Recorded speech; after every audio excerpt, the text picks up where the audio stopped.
Olá, irmãos, graça e paz da parte de Deus, nosso Pai, do nosso Senhor e Salvador Jesus Cristo. Estamos aqui para mais uma aula baseada na carta de Paulo à igreja em Roma. Hoje nós estaremos estudando os versículos 8, 9 e 10 do capítulo 13. E sem demoras eu chamo você a estar abrindo a sua Bíblia nesse capítulo 13 e vamos fazer a leitura desses versículos. A ninguém fiqueis devendo coisa alguma, exceto o amor, com que vos ameis uns aos outros, pois quem ama o próximo tem cumprido a lei. Pois isto, não adulterarás, não matarás, não furtarás, não cobiçarás, e se há qualquer outro mandamento, tudo nesta palavra se resume: amarás o teu próximo como a ti mesmo. O amor não pratica o mal contra o próximo, de sorte que o cumprimento da lei é o amor. Vamos orar. Amado Deus, eterno Pai, graças te damos, Senhor, porque podemos estar estudando a Tua palavra. Graças te damos, Senhor, porque podemos separar esse momento do nosso dia para nos dedicarmos, Senhor, ao estudo da Tua palavra. E nesses versículos, ó Pai, tão importantes, porque falam sobre o amor, algo tão falado, ó Deus, mas tão difícil de ser vivido em toda a sua plenitude. Nós queremos te pedir que o Senhor esteja nos abrindo as mentes e os corações para que possamos receber a Tua palavra, para que possamos receber o pleno entendimento, Senhor, da Tua palavra. E que, ó Pai, ao adquirirmos esse conhecimento, nós possamos refletir esse conhecimento em sua vida, que haja em nossa vida, que haja mudança de vida, mudança de comportamento, que haja, ó Deus, liberação de perdão, que haja, Senhor, uma mudança real e plena em nossas vidas a partir do entendimento da Tua palavra. É o que nós te pedimos em nome de Jesus. Amém. Eu coloquei, irmãos, como título para o estudo desses versículos, a dívida de amor. Porque, na verdade, Paulo vai dizer aqui que nós não devemos dever nada a ninguém, a não ser o amor. Nós estamos entrando na parte prática, da carta de Paulo aos Romanos. Estudamos já o capítulo 12, que fala sobre a prática do culto, que fala ali a respeito de muita coisa. Iniciamos o estudo do capítulo 13 na aula passada, aprendendo como nós devemos nos relacionar com os políticos, com o Estado. E hoje Paulo ele entra aqui nesse assunto a respeito do amor. É interessante que Paulo ele coloca essa questão do nosso comportamento com relação às autoridades entre dois pontos em que ele fala do amor, porque nós estudamos ali no capítulo 12, no final do capítulo 12, Paulo começa a falar ali que nós devemos ter amor, né? Não nos deixar de vencer pelo mal, mas que nós devemos vencer o mal com o bem. Ele diz que, se possível, né, enquanto depender de nós, que nós devemos também ter paz com os homens, que nós não devemos nos vingar a nós mesmos, porque a Deus pertence a vingança. Aí ele entra no assunto do Estado e agora ele volta aqui falando sobre o amor ao próximo, que nós não devemos ficar devendo nada a ninguém. É interessante também que Paulo, ele acaba, não é, aqui na formação do livro, e originalmente na carta, é óbvio, não existem as separações, mas Paulo também ele vai colocar aqui que nós devemos pagar tudo o que nós devemos. E Paulo vai dizer, olha, pagai a todos o que lhes é devido, a quem tributo, tributo, a quem imposto, imposto, a quem respeito, respeito, a quem honra, honra. Paga tudo que você deve. E aí ele começa dizendo no versículo 8, a ninguém fiqueis devendo coisa alguma, exceto o amor. Mas para a gente poder entrar nesse assunto realmente aqui, dos versos 8, 9 e 10, eu gostaria de recapitular com você a situação da igreja em Roma. E eu queria lembrar que nós não podemos perder de vista que a igreja romana, a igreja em Roma, ela era uma igreja composta por judeus e gentios. Lembra que quando iniciamos o estudo do capítulo 12, eu frisei bastante que dos capítulos 1 a 11, Paulo fala o tempo inteiro de gentios e judeus, gentios e judeus. Quando ele começa o capítulo 12, Paulo diz: rogo-vos, pois, irmãos. Então agora não tem mais judeus e gentios, mas vocês são irmãos. Isso é uma verdade.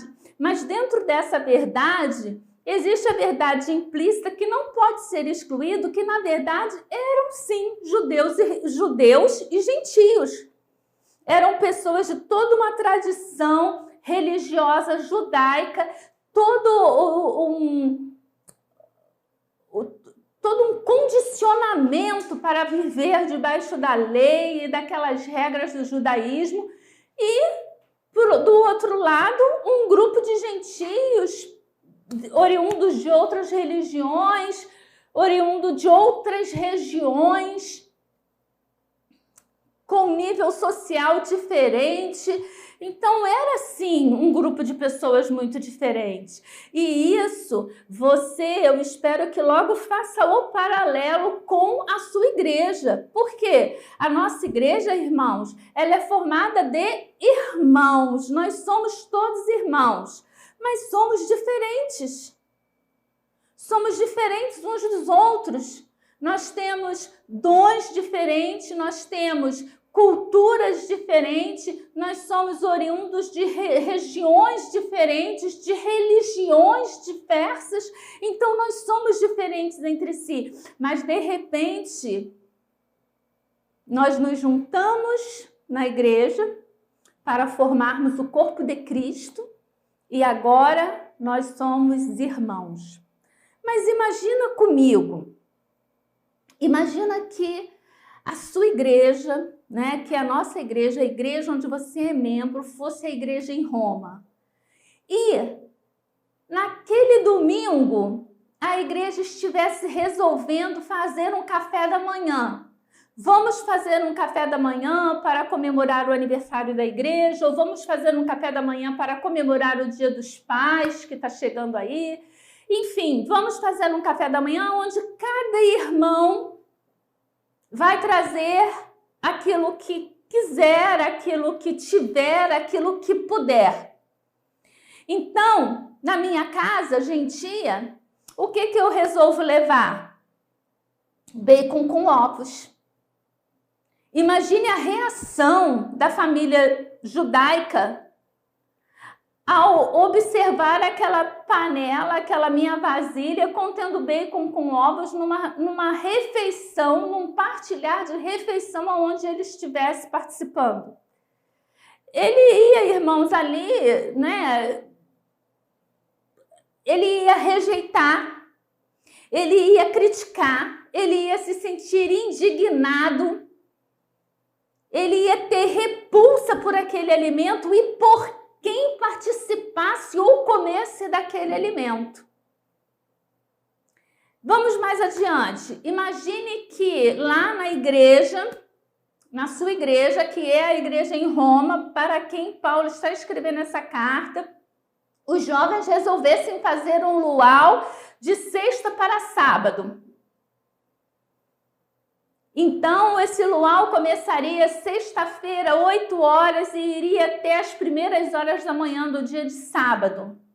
Os judeus também ficariam indignadíssimos. Por quê?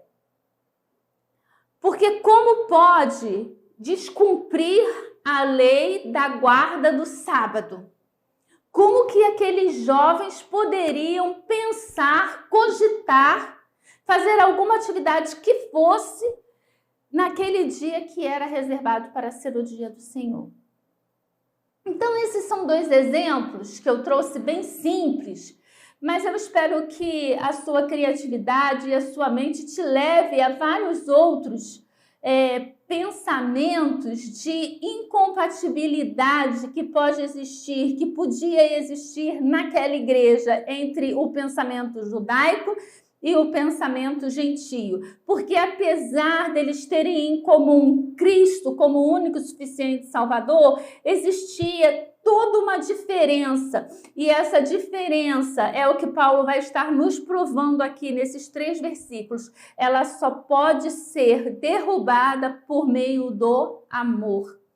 Sem o amor, nós nunca derrubaremos as barreiras e as diferenças que existem entre nós e nossos irmãos dentro da igreja.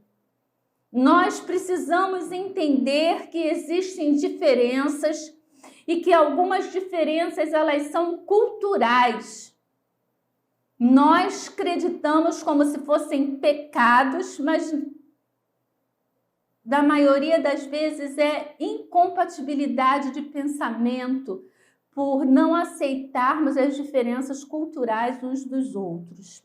Além dessa pressão interna que a igreja sofria, essa diferença que existia entre os irmãos, também tinha, irmãos, toda uma tensão dos gentios que não eram crentes, das autoridades romanas e principalmente dos judeus que não eram crentes e perseguiam a igreja evangélica.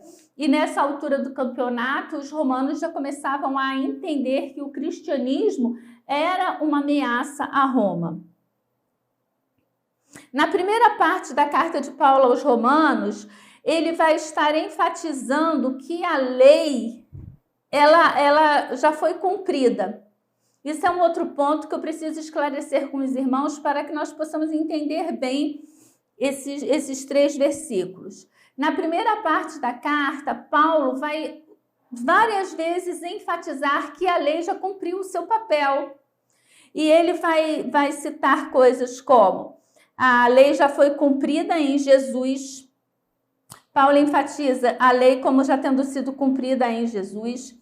Então, cai por terra, por exemplo, um único local de adoração, porque agora nós devemos adorar a Cristo em espírito e em verdade, em qualquer lugar que nós estejamos. Não é mais necessário ter aquele templo onde ficava ali a arca e tudo mais. Agora nós podemos adorar, somos livres.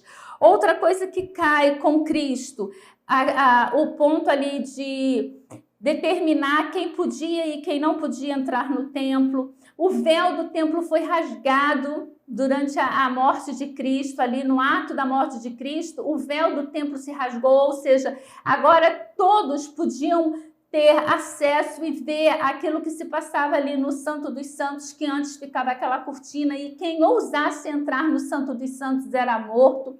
Apenas o sacerdote, uma vez na vida, tinha acesso àquele espaço. Outra coisa, irmãos, que cai no cumprimento da lei é o sacrifício de animais, porque o sacrifício que era feito como uma forma de ritual ali, apresentando o animal ao sacerdote para que aquele animal pudesse ser morto. Agora, Cristo havia morrido, Cristo era o Cordeiro Santo que morreu por todos nós, então agora não havia mais ali o sacrifício de animais, porque Cristo já havia morrido em favor de toda a humanidade. Havia, irmãos, então não existia mais a lei cerimonial para o culto e a lei civil, tal como as questões de pureza, de herança, de venda de propriedade, tudo isso já havia caído, já não era mais, e Paulo vai dizer que toda a lei já havia sido cumprida. Mas tem uma parte da lei que ainda está em vigor. Que parte da lei é essa que ainda está em vigor? É a lei moral.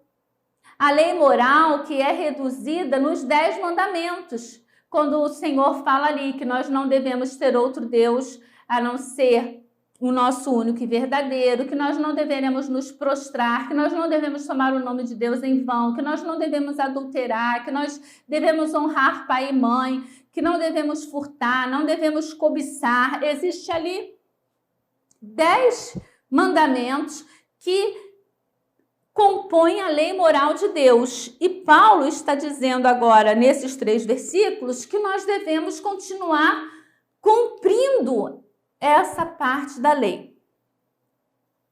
Então, tem uma parte da lei que ainda está em vigor, que é a lei moral, resumida nos 10 mandamentos.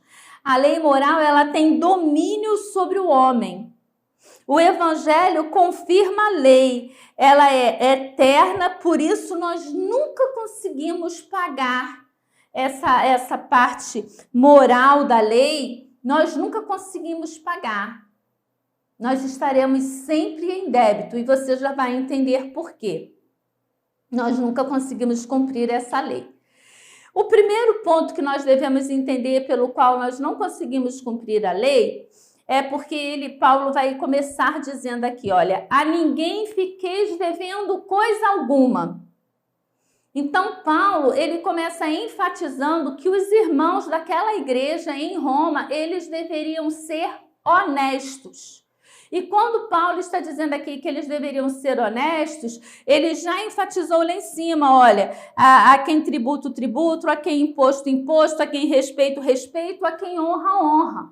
Trazendo para os dias atuais, nós precisamos ser honestos em nossas negociações. Nós precisamos ser honestos com relação às concessionárias. Isso inclui aquela questão, irmão, do gato, do famoso gato.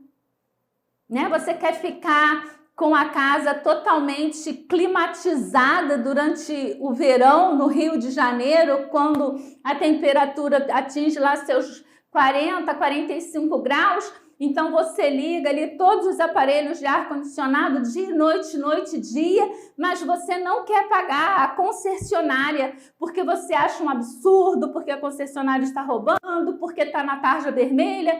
Olha, irmão, independente da nossa opinião com relação à concessionária, se nós tivermos gastado, nós precisamos pagar.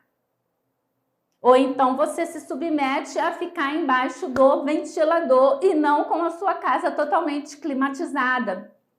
Nós precisamos entender esses pontos. Se você tem um carro, você precisa pagar o imposto relativo ao carro.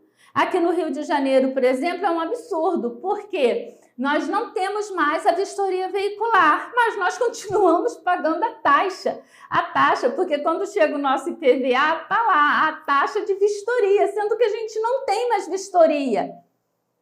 Então dá vontade de fazer o quê? Também não pago, vou rodar lá, já que não tem mais a vistoria, ninguém vai poder, quando tinha vistoria, se você não fizesse, você ficava com o documento desatualizado, continua com o documento desatualizado, mas era fácil de você ser pego. Agora nós ficamos aí na mão de sermos parados numa blitz, e como a possibilidade é muito pequena, então você também não paga. Você está devendo. Eu não pago porque o imposto é para consertar a rua, mas a rua está toda esburacada. Aí depende, a gente volta até para a aula anterior, depende de quem você vota. Cada um tem o governo que merece. Em quem você votou para vereador? Em quem você votou para deputado federal e deputado estadual nas últimas eleições? Eu pergunto esses três porque para senador, presidente, geralmente a gente lembra, eu espero, né, que os irmãos lembrem, mas muitas das vezes essas pessoas que comporão ali as bancadas e que estarão definindo esses pontos, irmãos, são os votos que nós damos menos importância. Nós ficamos muito focados no presidente da República, sendo que o presidente da República, para governar, ele depende do Senado e ele depende da Câmara dos Deputados. O governador, para governar, ele depende da Câmara dos Deputados. E o prefeito, para governar, ele precisa dos vereadores. Então, é muito importante saber quem nós estamos elegendo para vereador, para deputado, para senador e também todos os outros votos. E Paulo vai dizer aqui, olha, apesar eu vou estar abordando aqui, que apesar do paganismo, a dívida ela era condenada pela sociedade de então. E aí Paulo está ressaltando que aqueles irmãos daquela igreja não deveriam ficar devendo nada a ninguém, eles deveriam pagar seus impostos, eles deveriam pagar aos seus funcionários. Então, se você tem funcionário, você precisa ser um cumpridor da lei. né, e pagar ali os tributos. Se você comprou, você precisa pagar por aquilo que você comprou. Nós precisamos ser honestos nessas questões, irmãos.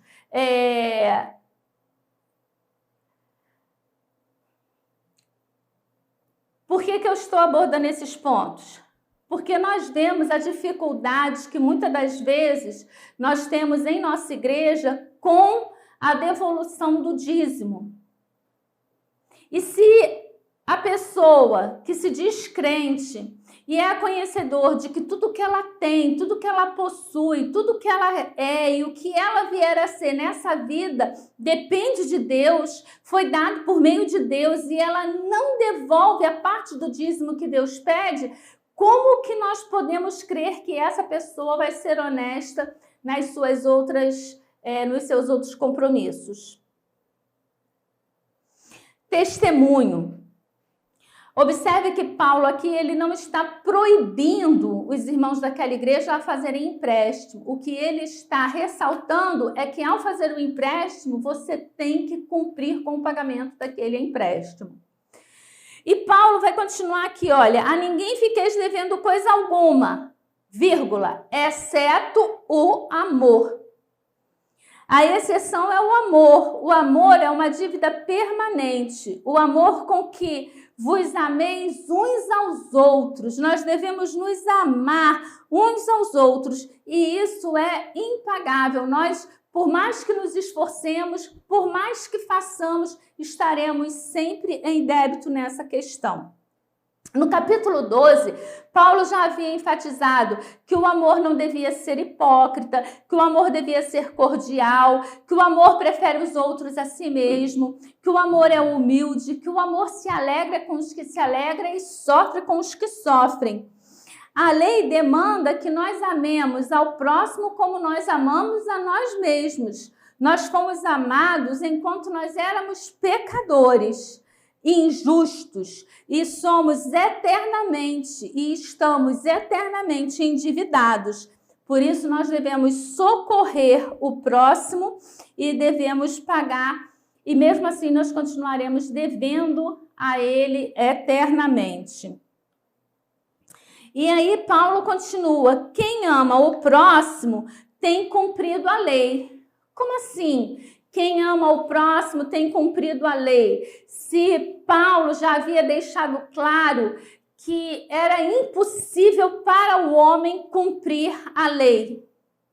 Lembra que nós já batemos muito nessa tecla que é impossível cumprir a lei. Mas agora Paulo diz que quem ama o próximo está cumprindo a lei.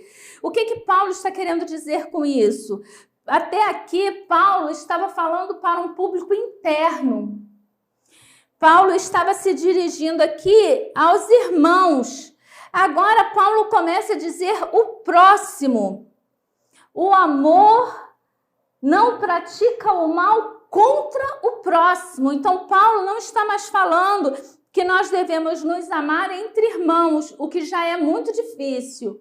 Mas agora Paulo já está entrando no amor que devemos ter pelo nosso próximo, por aquele que está fora, né, da nossa relação de igreja. E ele vai dizer aqui para o público interno, mas agora não é mais restrito a irmãos, mas ele se estende ao próximo. Paulo cita então os 10 mandamentos que devem estar gravados em nosso coração. Agora, vamos voltar à pergunta: em que sentido quem ama o próximo cumpre a lei? A lei nos condena, ela mostra o quanto nós somos ineficazes em seu cumprimento.